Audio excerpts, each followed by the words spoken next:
to start first with internal links, okay? Now, I do have, if you're one of our all-star members, we do have a whole big thing on internal links. We talk about all different kind of strategies and tools and whatnot.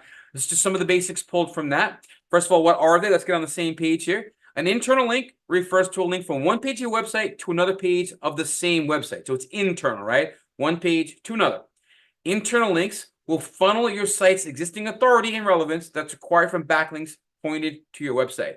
So if you have a really important website linking to your homepage and your homepage links to an important service that you do, those internal links funnel some of that authority to that page that you're linking to.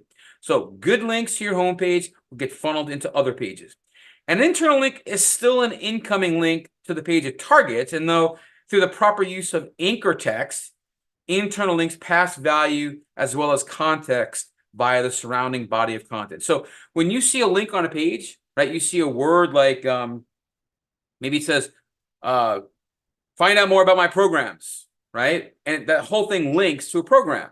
Well, that linked text, anchor text as it's called, has words in it, and those words can be understood. And when you land on the page, like it says, follow my, understand, learn about my programs.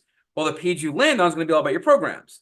So these two things, it creates sort of a bond between those two pages on your website and pass value to the page. Also, the content that's on the page where the link shows has got to be relevant and related to where you're passing the link to. So it's still a link, like an internal backlink, but not quite the kind of value as an actual external link.